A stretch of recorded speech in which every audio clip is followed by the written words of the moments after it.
Information City Lectures, formerly known as the Digital Divide Lectures. Today we are listening to some technology experts, but I want to put your all's minds on the schools, right? We're very pro-libraries around here. There's even more schools than there are libraries. Well, they play a very different role in our society. So we have two speakers here today. So we have two introducers here today, both of them community informatics students at GISLIS. We're going to hear from Brittany Jones and then from Carly Hafner, who are going to each introduce one of our speakers, and then you all can hit it. So thank you guys.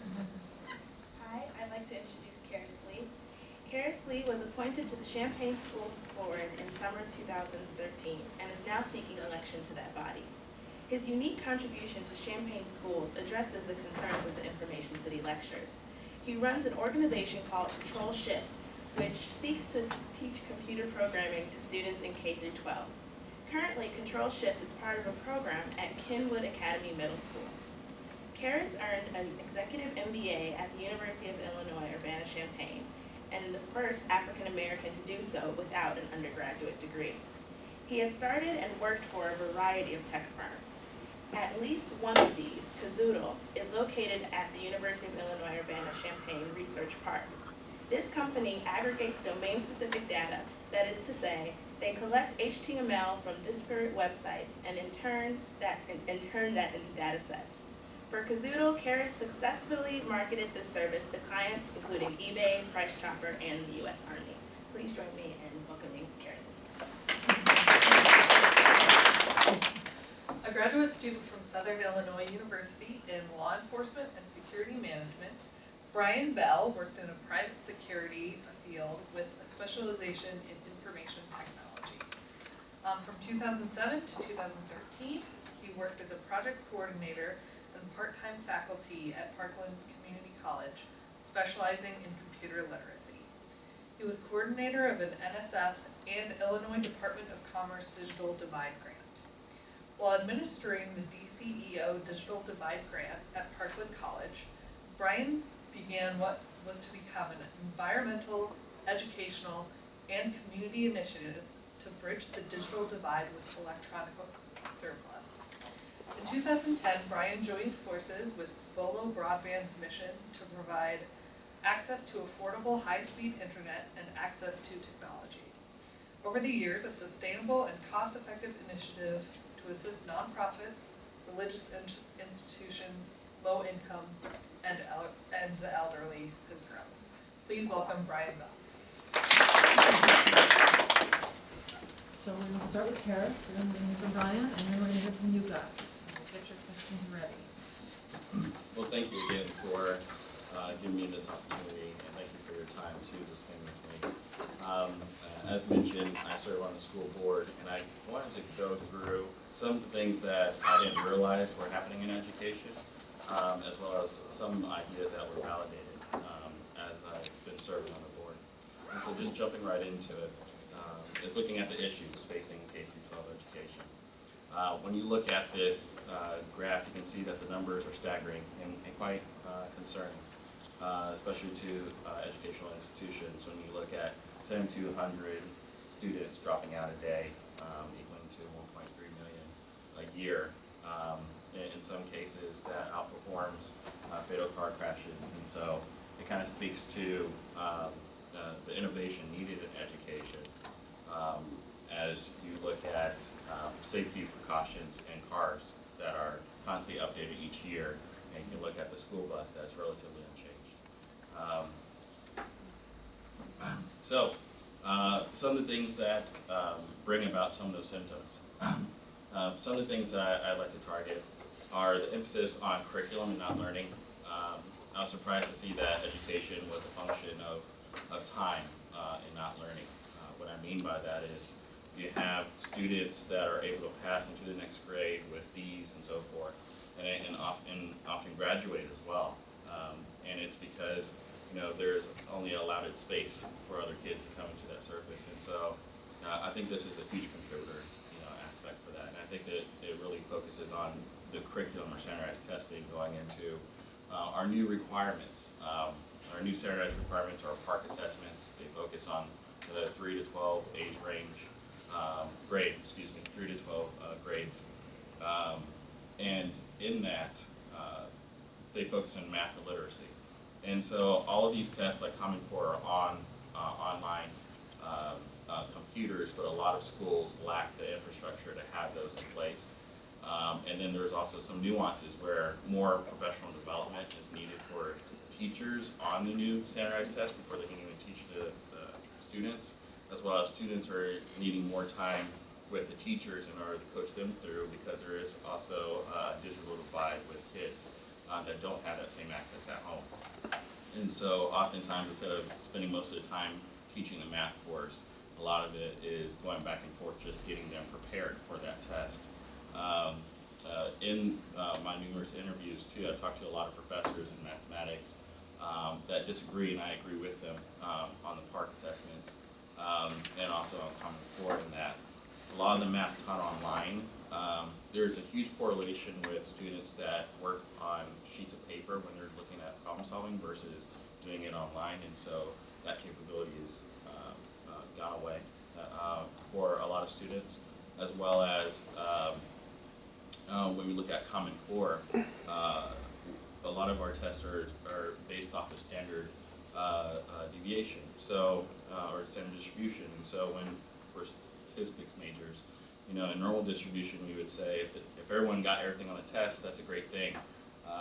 In standard, we would say that if everybody got an A on the test, that something's wrong, and that we would have to put more tricks, make it more hard for a lot of students. And I think something is intrinsically wrong with that, because we're essentially saying that someone has to fail for it to be a good test. And so when you look at this as a system, I think that's a huge component of why students don't have, why we're seeing the students drop out so much. To further that, I'd like to talk more about the disparities. You know, in our economic time frame, the disparities have grown immensely, and we can't ignore that.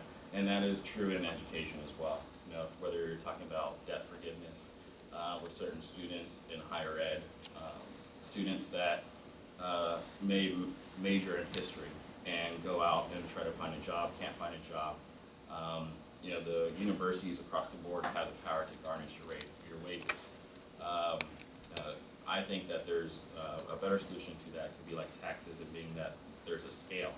You know, if you don't have a high-paying job, then maybe you pay a smaller percentage. If you work at Wall Street, then you pay the full load. So that's a huge thing. And also just the resources that we allocate. We allocated a lot of resources, and we should continue to do so, in special needs or special education. We also allocate a lot of resources to gifted as well.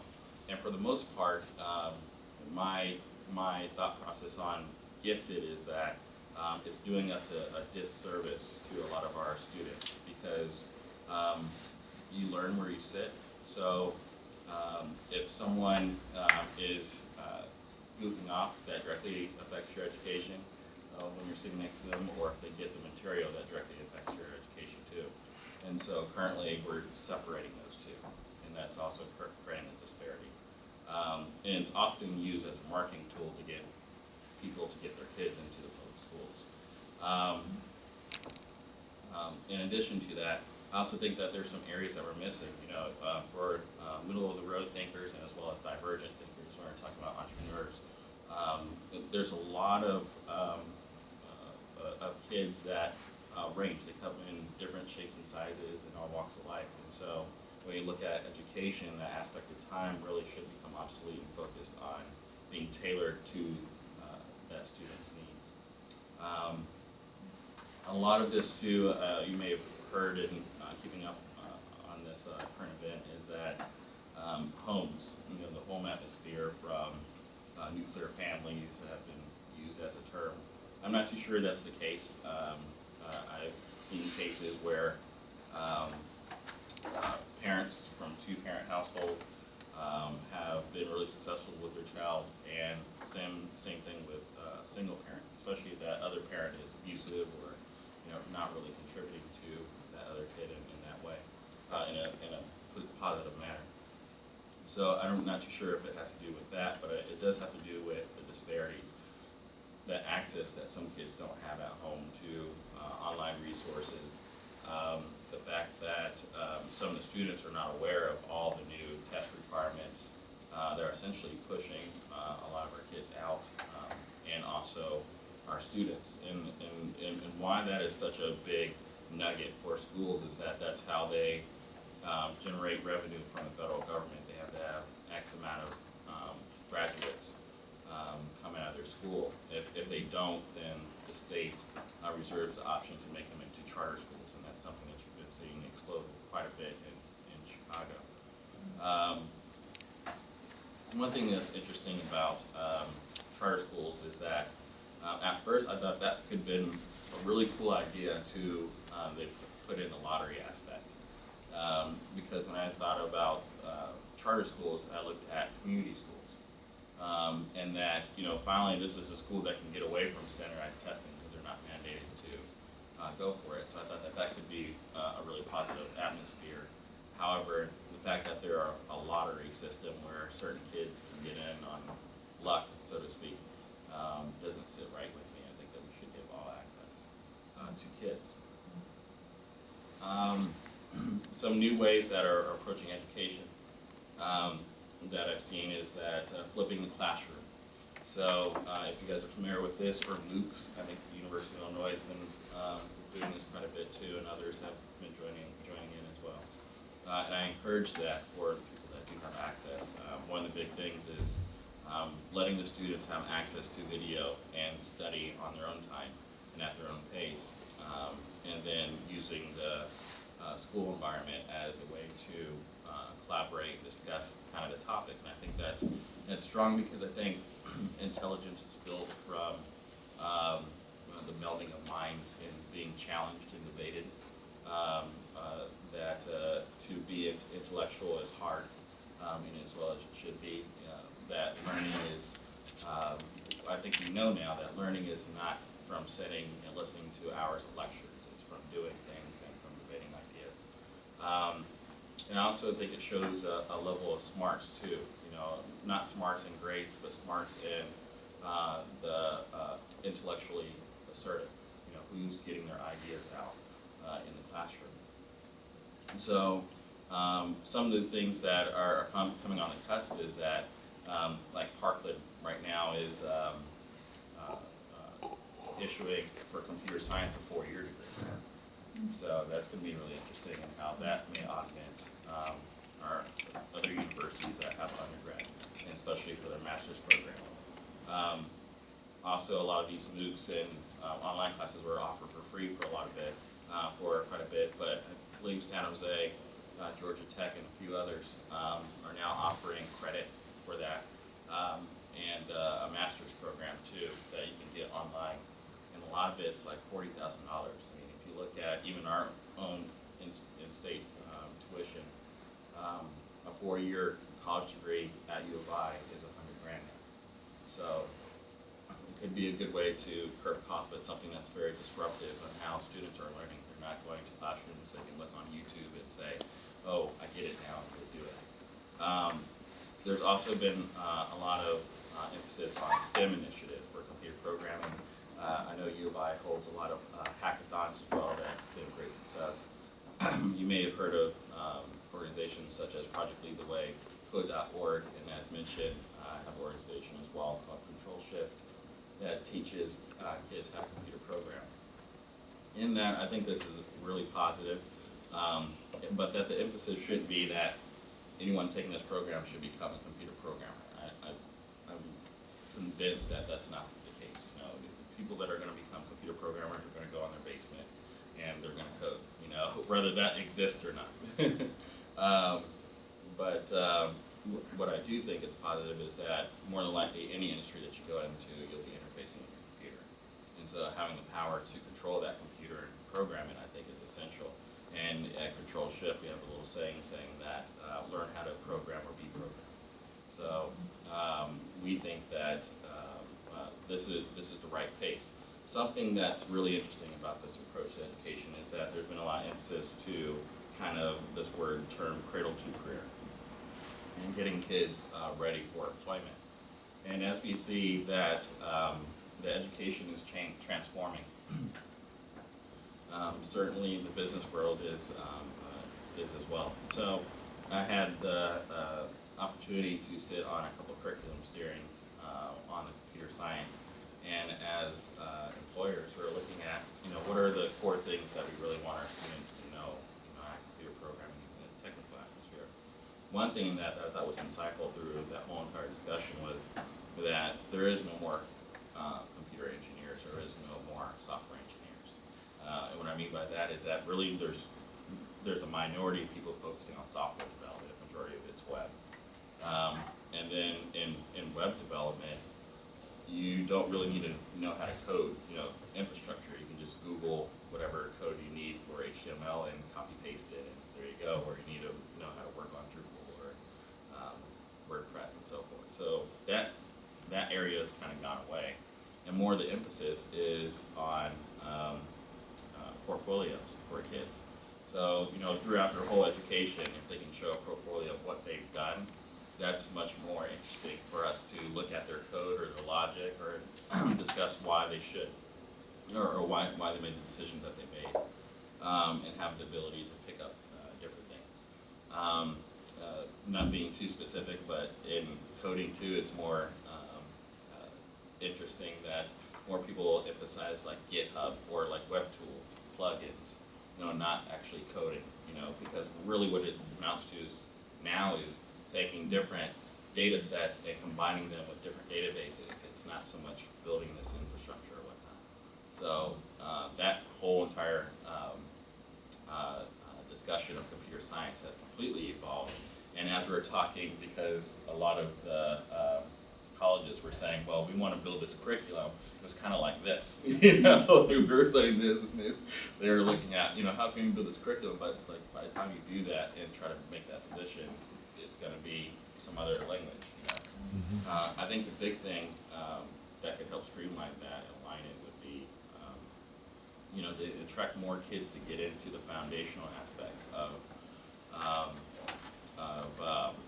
technology, because that is evolving immensely. It's growing. I mean, if you look at Chicago with toll roads, once they automated toll roads, 85% of the labor force was removed.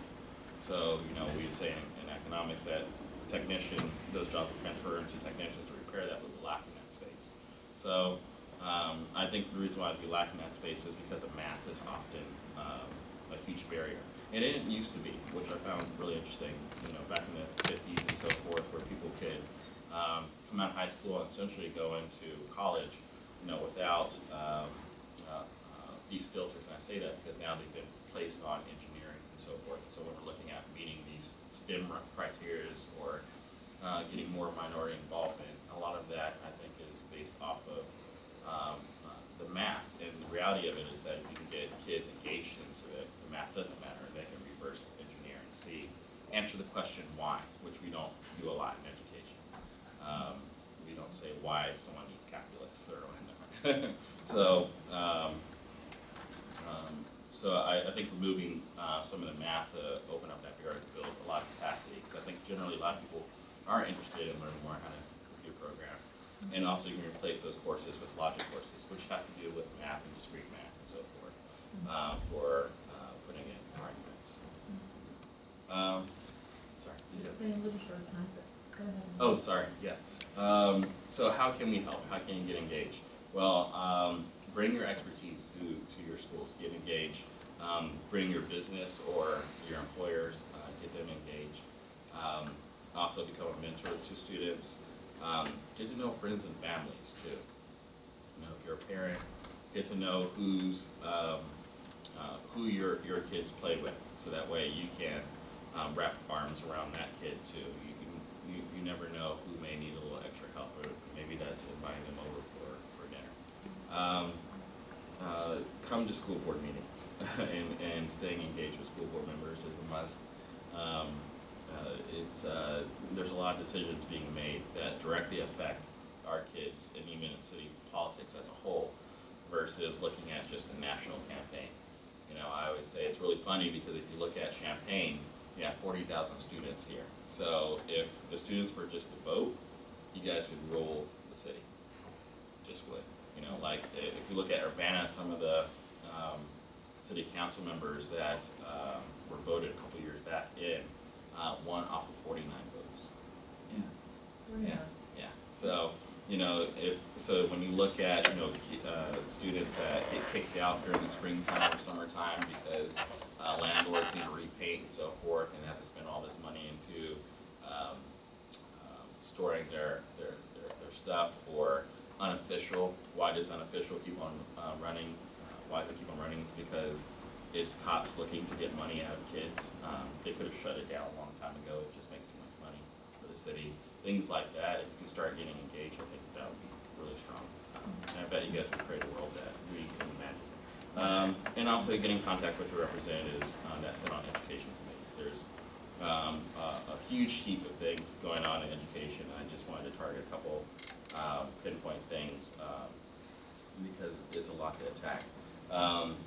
But serving on committees and on funding, I have you know that there's a constitution requirement for a certain amount of funding. I think it's like 90% of funding that's supposed to come to schools, and I can tell you that that hasn't happened. So, pitfalls, you know, once you're getting engaged, if you have ideas to help build that kind of community school, make sure you meet with the educators, admin, but also develop a goal or metric of success that is very foundational. You know, don't try to build and say, okay, we can increase test scores. When we're in control shift, we never said that. We said that we can show that kids can do projects, and we demonstrated that. And so piggybacking off that, establish times to meet on milestones, so that way you can engage and also show your presence in the building. And creative social, if you're looking for other catalysts and other innovators to come around in your community, throw a social. I mean, the money that we'll spend on a beer, you know, you can have a couple pizzas, invite some people, and it's a great networking opportunity. You never know who you may meet. It's great to serve on boards. It's great for networking opportunities, and it'll do a lot of good in your community. And the reason why I say social is because everyone needs another meeting like a bullet to the head. So, you know, have a couple drinks and people will come out. Kerris, Yeah, absolutely. I think if we can get to, if we let Brian have a moment, then we can get to some of the things you were gonna say in the Q&A. Yeah. But I want to second your motion. Tuesday nights, if you're interested in technology and K-12, the gathering is where? Is that line pick? Blind Pick, okay, at 6 p.m.? 6:30. 6:30, which one? The big one, yeah. So you know now. And there are several of you that are in that. Thank you, Kerris. Yeah, thank you. There's a handout going around, there's 2 sheets to it, and if there aren't enough, and maybe you can Go to my website. share with the person sitting next to you. Dash foundation. You can share. Oh, yeah, we'll just share. Chris? Oh, there's enough, sorry, I didn't realize there were more going that way. Yeah, so. I'm sorry. Dash foundation.org. There were This, four. can I ask those questions later too? Yes, yeah. Oh. Yes. I think there are 4 pages in it. Yeah, they didn't get 4 pages. It's just, That's great. That was good.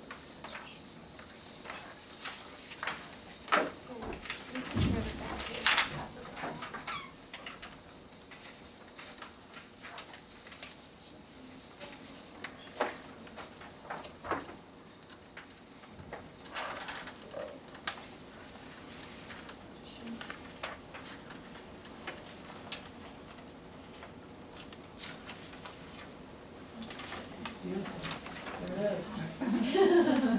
you worked really good.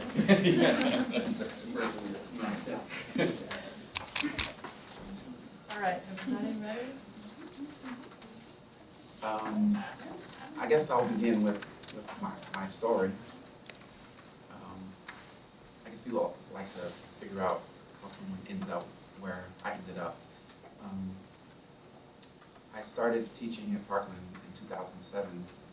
We were awarded a grant called Bridging the Digital Divide. It was a computer literacy class taught for adults at the Unemployment Center on Mattis, which is called Parkland on Mattis. very simple class, how to use a mouse, how to type, maybe how to create a resume, just some job training skills, very, very lightweight stuff. Most of our students were over 40, male, female, mixed socioeconomic, very, very mixed, but mostly adults who are underemployed or unemployed.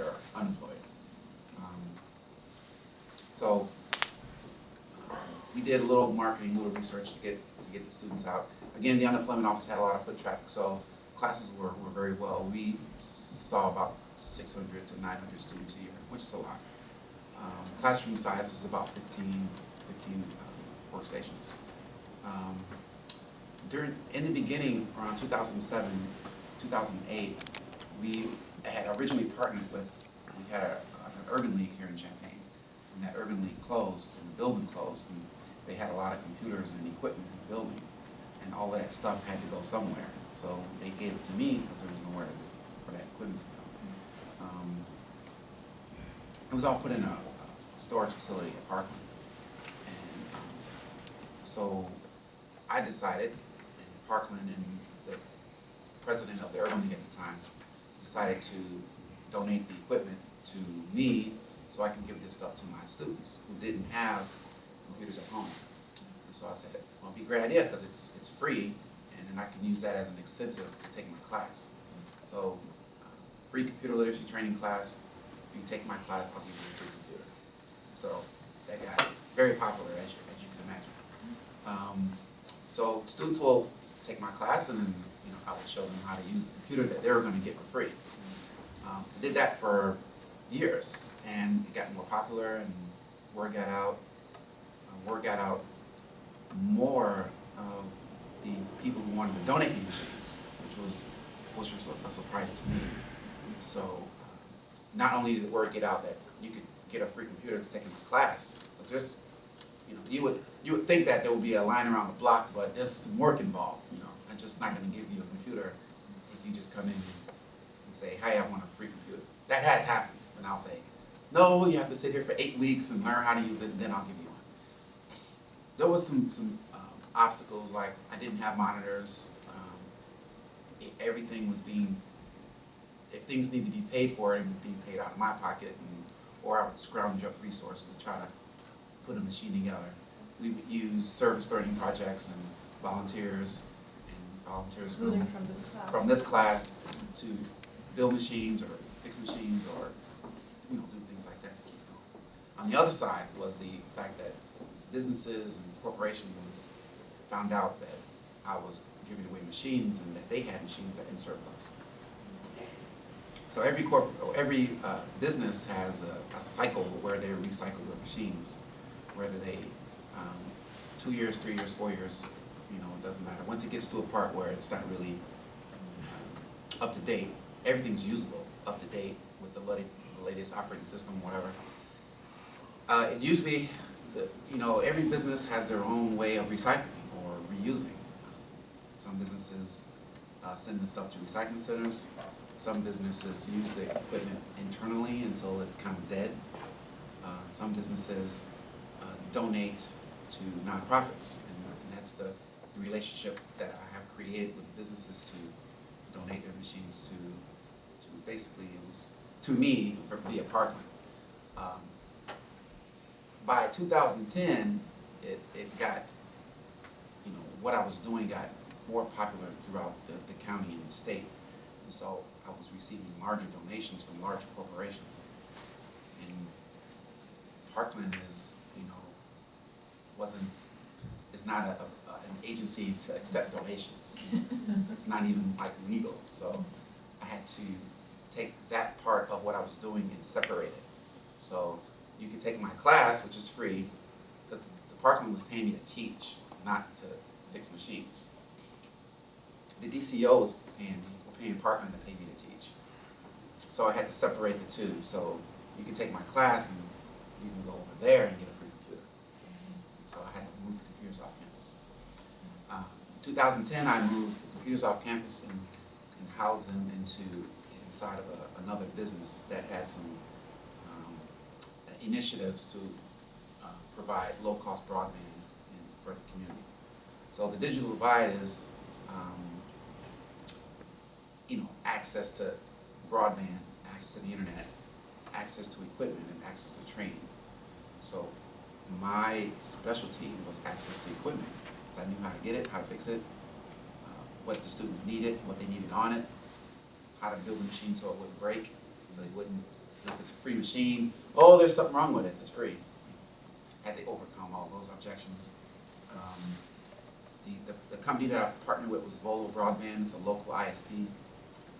I also worked with Comcast and Mediacom in some small ways, but there was the two things was the education and the access to the equipment.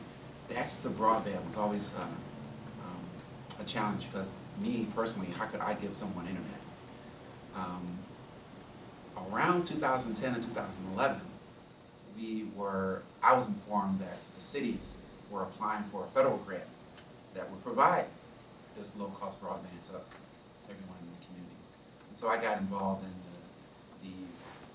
the grant writing and the meetings and the politics of what was formed as UC2B, Urbana-Champaign Big Broadband. The agencies wrote a grant and got awarded roughly $28 million to provide a fiber infrastructure in the city and to provide low-cost, high-speed internet, gigabit internet to underserved areas. They had 11 census areas where neighborhoods would get high-speed fiber internet. So to me, that was exciting. One, we had the state of Illinois providing grants for access to training, free training for anyone. We had myself, who and other corporations providing the computers. And then we had our own two cities providing high-speed access to the internet. So this is still a model for the United States. That federal grant was the only one received in the United States for fiber to the premise. There's lots of cities in the United States that receive stimulus funds for broadband infrastructure, but it was for the main arteries. We received the main arteries, and we also received money for fiber directly to your house. Little fiber optics directly to your house. And you plug your computer in it and have the world's fastest internet. That was the goal. That project is still underway.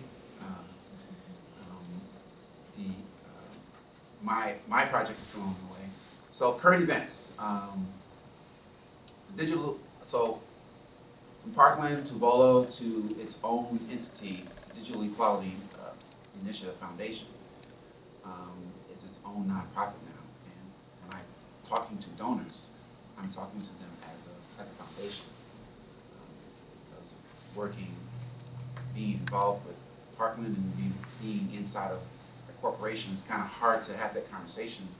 It's like, where the machines are going to go, and who should they go to, and there's tax laws, and it gets. I was doing this as I got a room full of computers that are free, and I have students that need them. Okay, that's no brainer. But as you get bigger, there's more legal paperwork and things like that. So my goal, as I grew, I saw the demands for access to technology.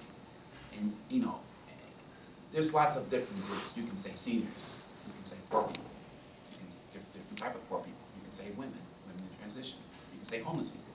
So I had to choose what group of society to address. And I decided to focus on a group where they're captive, there's infrastructure, and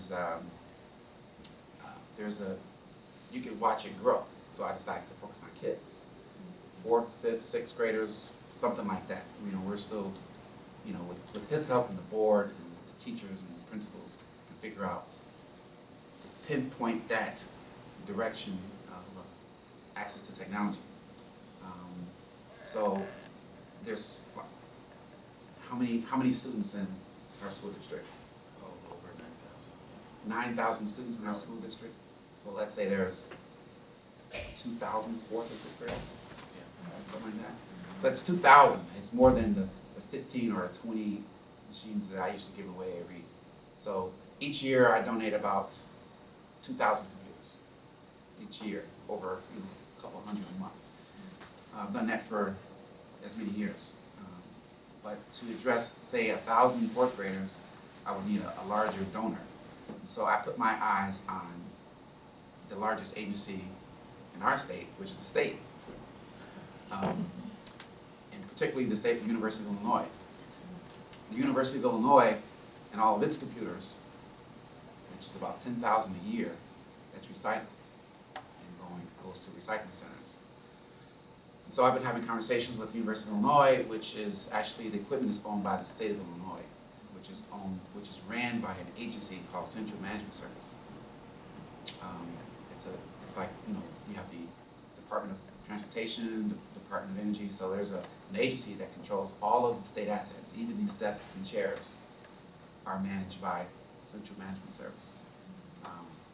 I've been sort of successful in, I've reached them, had conversations with them, we've agreed on some things and some light writing, nothing hard, but we've come to the conclusion that, Brian, you're right, we want to work with you, but now we're trying to figure out how to allow the state of Illinois to transfer its surplus back towards nonprofits and school districts.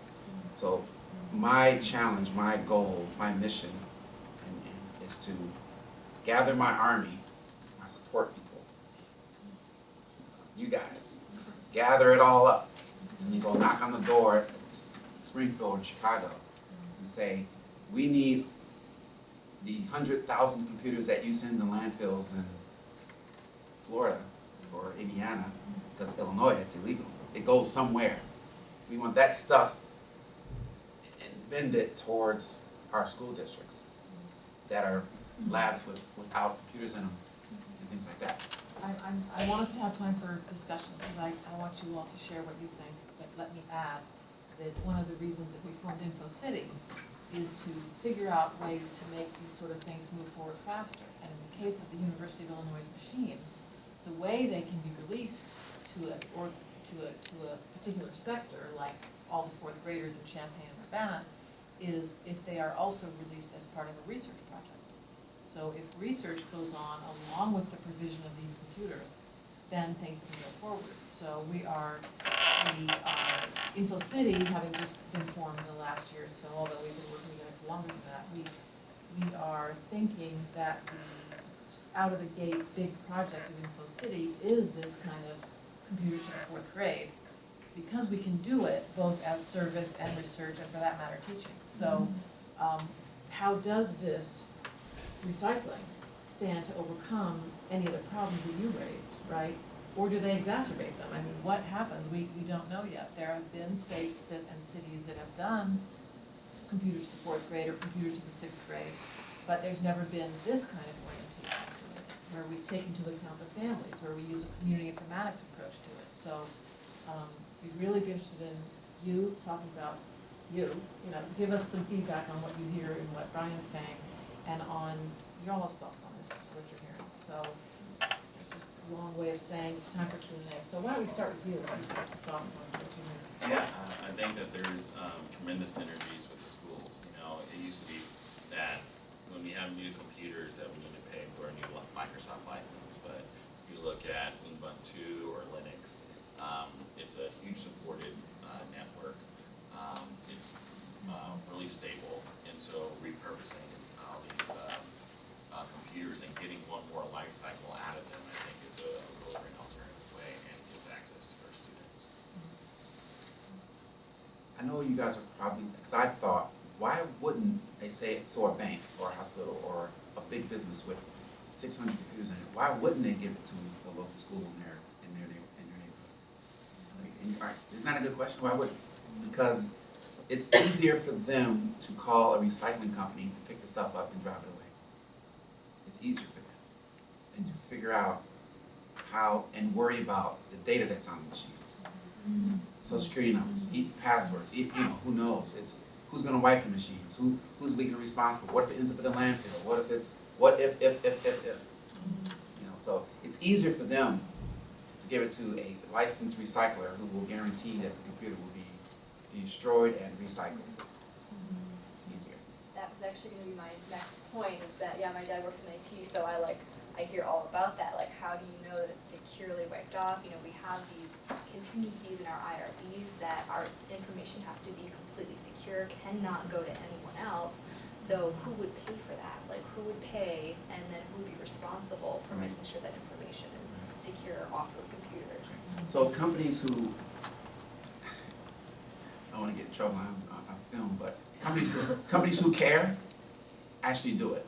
They'll, State Farm, they'll wipe their machines. They'll do a Department of Defense level wipe on the machines, and then they'll give them to a church or an organization. They do this, they've been doing it for years. So there's lots of companies who do that, to make sure it's their information, they can wipe it. Yeah, it takes time, but the machines are then given 5 more years of life. And then we wipe them when we get them. You know, we install new OSs on them, and so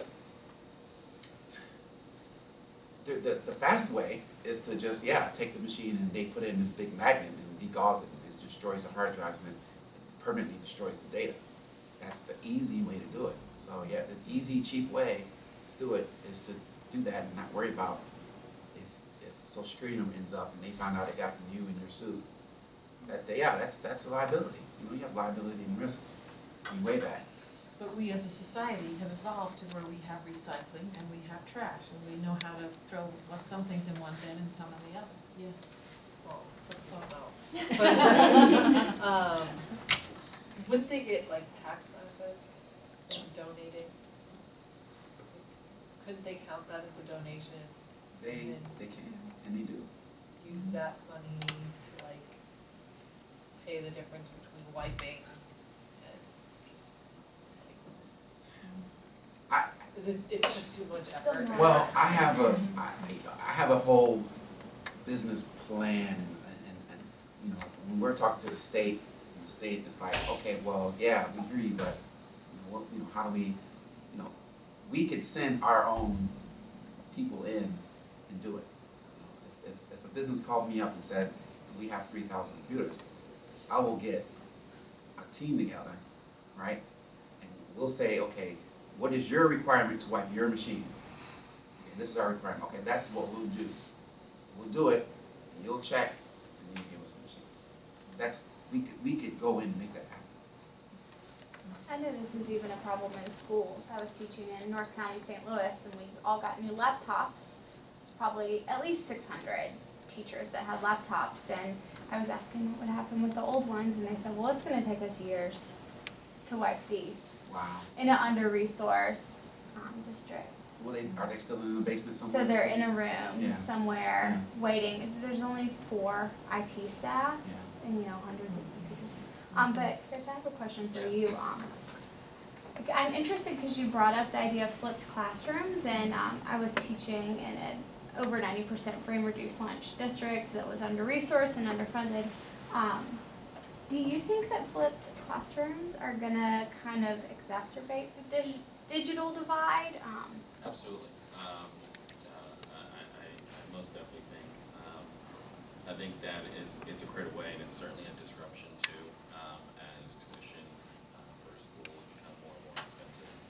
And I think it's a serious issue that we should take a look at. Getting research out there. I think there's a couple alternatives to schools to look at. One being that Raspberry Pi, if you've heard of them, there's another entity called Black, and I believe Texas Instruments is developing just basically essentially this, just a motherboard of this, and you can hop online. They cost around $40, maybe max $60. And I think that getting students, I envision one day that they have this and they have it in their pockets and they take it and they just plug into monitors at some point and recycle some of the keyboards and mouses that already exist. And then the hope would be that the school district, after Brian's done his great work too with having computers in places, that we could save up in high school and say, here's a computer for you to go for the rest of the 4 years. And I believe the U of I did something similar a few years back, where they actually provided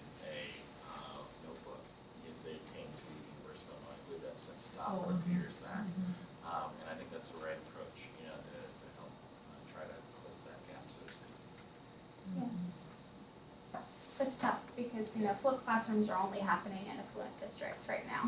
That's right. It's not feasibly possible where I taught, because kids don't have computers. That's absolutely right. Or Yeah. internet. Right. Infrastructure is huge. Think of buffering. I mean, if you're teaching Park or Common Core to first graders or second graders, and you have a little buffering, going on, that class becomes disrupted the entire time. So there's nuances. Well, when you were talking about kids not asking, or the question is why, I thought about what would the answer be if the question is why is 2 + 2 equal 4? If the question is why, then that shoots you into a world of mathematics that is so much more than, now the rule is you put the number here and then you put the other number right below it and they have to line up and then you draw a line. Why is 2 + 2 = 4? Well, because of the history of the zero, because we live in a digital, in a 10-based society, et cetera, et cetera. It seems to me that if we were to initiate a project like distributing laptops widely, then it has to be matched by a curriculum transformation, because then you really could flip a classroom where teachers are still teaching the old way, and it's breaking down, as you're saying. They're teaching this old kind of math that doesn't even match the test, and the test doesn't even match the world, right?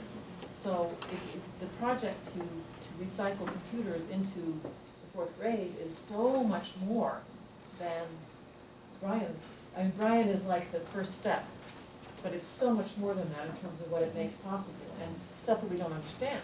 And what are we about in this town but trying to understand things? Right. So it's really a very exciting thing to start imagining and sketching out how to carry out. And I really want to hear from the PhD students in class. You haven't spoken up yet, although you did, but does this capture your imagination, or do you see the problems in that, or just what? Give us a critique. Well, I'm especially interested in it coming from a school background. I was working as a school librarian before I came back here, so, all these things you're talking about, flipped classrooms and that kind of thing, are definitely on my mind. Thinking back to the district that I was in, they were handing out laptops to all of the students at the high school level, but then there were issues that no one was even predicting. The students bring them home. Do they have access to the internet at home? Are they charging them at school? That kind of thing, so many issues. Yeah, I completely agree. I think that is very the real true one. And as this grows, it's going to further that gap. And we have to do something about that. And Brian knows too. You can go into class and the instructor can say, fire your computer. I want you to do this Excel, plug in these things. I'm going to use the restroom. Be right back. And some people will be able to do that, and others will be looking at each other like, what the heck is that? So there's already a digital literacy proficiency gap that has to be overcome. And again, with the laptops, because I was just started thinking, of course, laptops, not desktops, because they're easier to move around. There's a lot to do. And you have to do that thinking. St. Louis Public bought iPads for all of their 3rd graders 2 years ago. Didn't do any of the infrastructure, so now those iPads are they didn't think about charging them. So now they're also sitting in a closet at the district headquarters.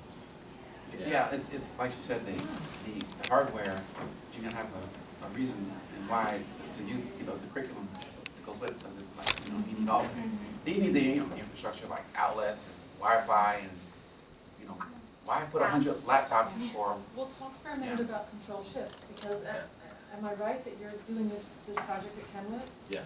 That is teaching kids programming. So what are you using? What's your curriculum? Yeah, so what we're using currently now are Google Chrome books, and we're using Code.org and MIT Scratch to teach the computer programming. We're using e-toys, but it wasn't as flexible as going to others. Kids have gotten to robotics, have allocated Raspberry Pis to Kenwood too, and so they've been building robots, which you could just take like a Rumba vacuum on eBay, a broken one, and put it on a Raspberry Pi and get your own personal robot.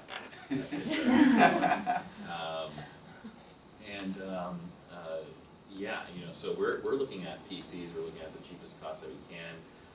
I like Apple and so forth, but I haven't seen any data that shows that it teaches kids any more than a PC. It's expensive, but it's the right resource that we should have. And what's unique about CTRL Shift is that it's not an after-school program, it's during class. And so what's remarkable about the whole school culture is that you're coming at a time, again, with new standardized testing, and even just trying to fit curriculum in, teachers are still being open and taking on the responsibility of teaching coding because of the importance of it. And mind you, there's no standardized testing for computer programming now. It's a treaty, so. So they're pushing back against the rest of the curriculum to make space for programming during the day. That's right. So, a little while ago, I heard from, it's a program, I think, through Microsoft called TEALS, and they were talking about the disparity in how much you can make as a programmer versus someone that teaches kids about programming. And they're saying that a lot of the top programmers don't want to go and teach little kids how to program because they're going to be making $20,000-$30,000 instead of $80,000-$100,000. And over the course of 3 to 5 years, that's like a couple cars you could have paid for. So they're trying to start programs like that. But I think something like that, what you guys are doing, is just phenomenal. Using the resources that are available, or people that are available to help kids learn how to program. So I think it's awesome.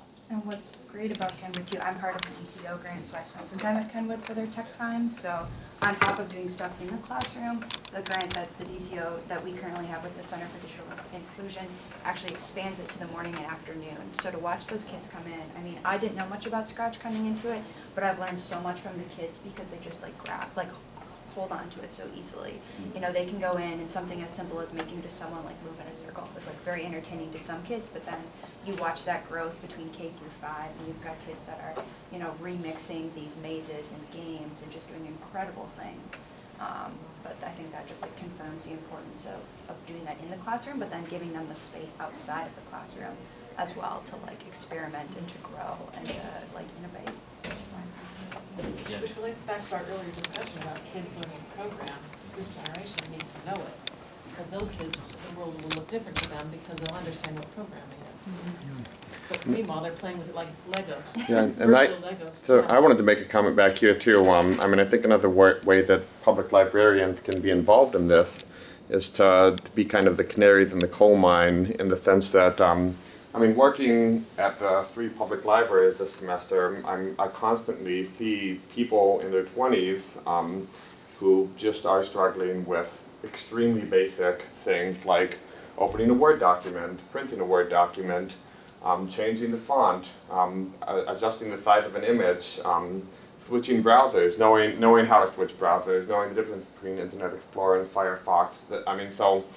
I think public librarians can be, going back to the school boards and be like, wow, there's a real problem here. We have people who are in their 20s and just not only do they not know how to program, they don't know how to do the basic applications needed to get a job.